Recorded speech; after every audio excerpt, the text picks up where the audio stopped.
I've been in the customer service business all my life. I've been with Lucky's/Albertsons for 32 years. In fact, my first job when I was 16 at the Rainbow Shopping Center was Bradshaw's. If anybody remember that grocery store there. I've always dealt with customers. I've been in management with Albertsons for 24 of those 32 years. Basically, I was taught to listen, understand the problem, and find a solution.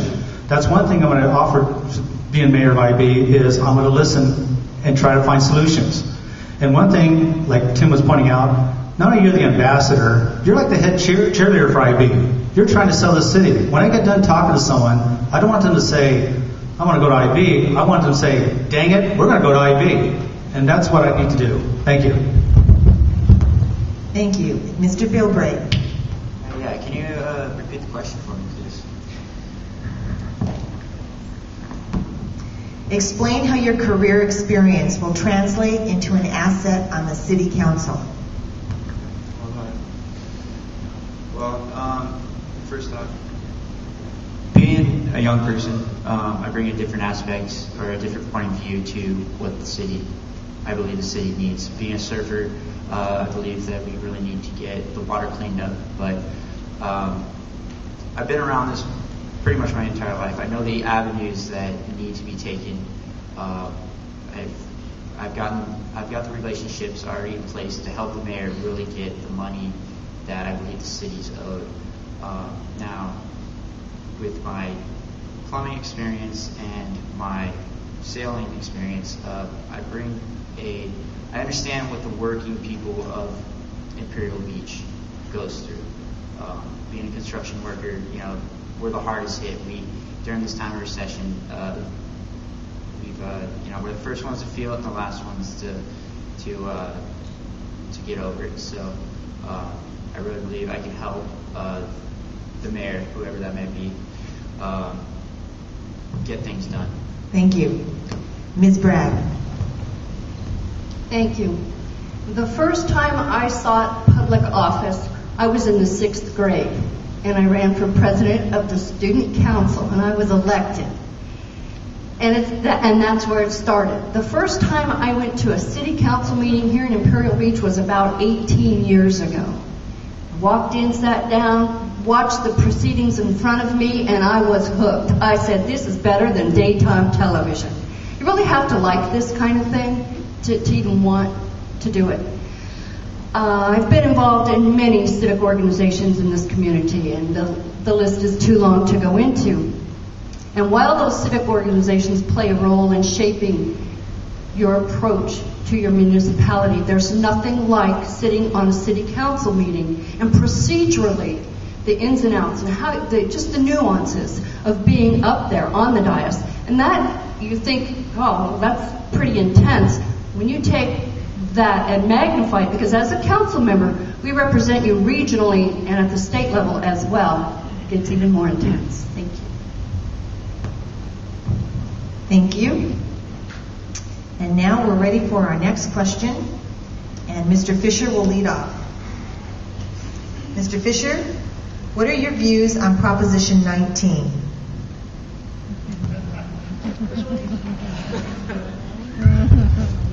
Wow, talking about having to lead off on a very difficult subject. Thanks to Mr. everyone. Fisher, perhaps you should explain what Proposition 19 is first. As far as I know, that's a legalization of marijuana. Prop 19 is making marijuana legal in the state of California. I really don't have much to say other than I actually oppose Prop 19. I figure that the youth of today and even the adults have enough vices to occupy plenty of their time and to introduce something else. I know there's promises of tax dollars and all the other things that goes on with that, but the state of California has proven time and time again when they tax anything, and even though they say and write it into their bills that it's going to go to a certain place, it doesn't go. But I do not support Prop 19. Thank you. Mr. Janney. I agree with Mr. Fisher. Thank you. Mr. O'Neill. I agree with Mr. Fisher and Mr. Janey. Although I do want to point out that my major problem with it is if California passes it it's still going to be illegal federally, and I don't think that the state should really undermine the federal authority like that. I'm done. Mr. Spriggs?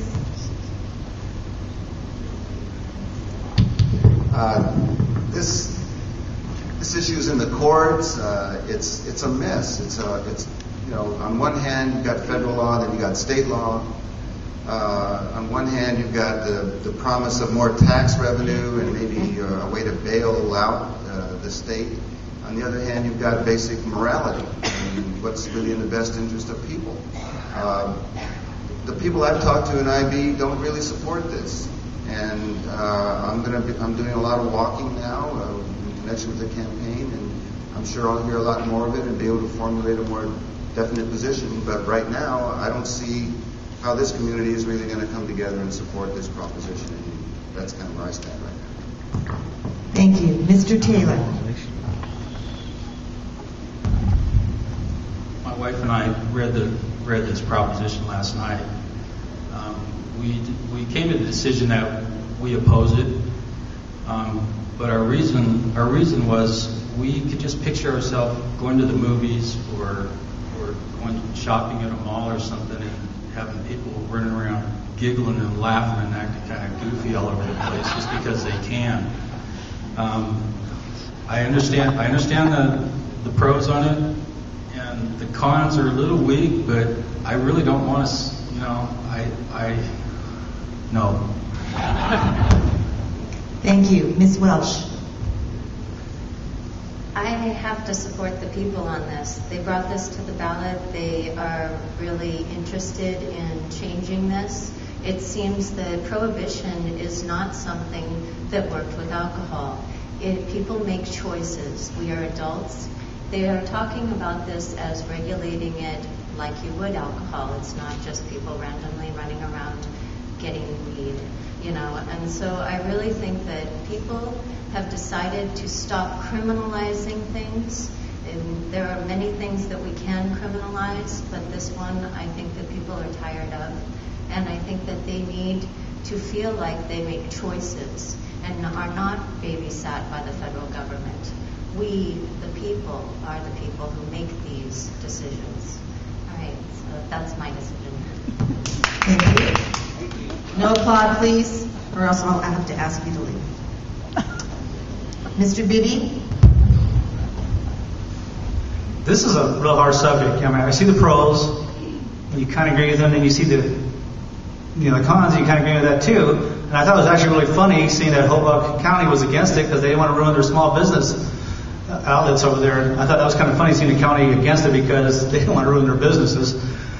But when you really think about it, I agree with Mr. Fisher, Mr. Jennings, Mr. Taylor, and Mr. O'Neill. I think it's still a touchy subject. Thank you. Thank you. And Mr. Bilbray? I'm actually undecided on this one. My problem is that the bill's written in a way that you cannot send employees home when they come to work intoxicated. What other substance like alcohol would, or if somebody came drunk to the job, how would you not be able to send them home? So, but on the other hand, history has already proven that prohibition doesn't work. It just drives everything underground.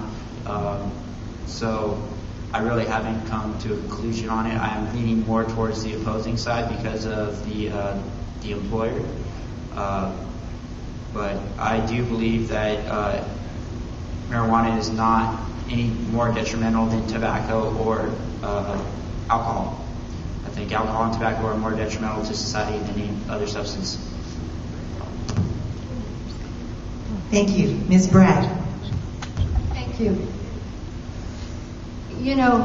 This is a tough issue, and as a municipality like the other 480 cities in the state of California, we are grappling with it as well. I believe we're into our second moratorium on how to zone this, how to regulate it. So it's a tough issue. But I'm here to tell you, one of the highest attended council meetings was an issue with a business on Seacoast Drive, and it was up in smoke.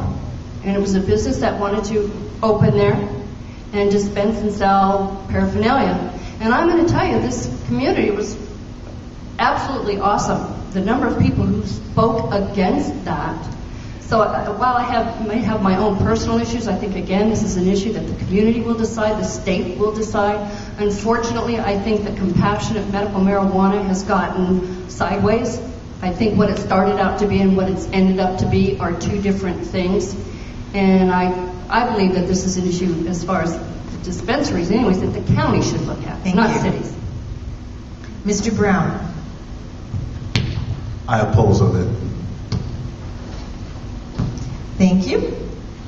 And now we'll start with the next question with Mr. Jim Janney. Where would you draw the line with the use of eminent domain?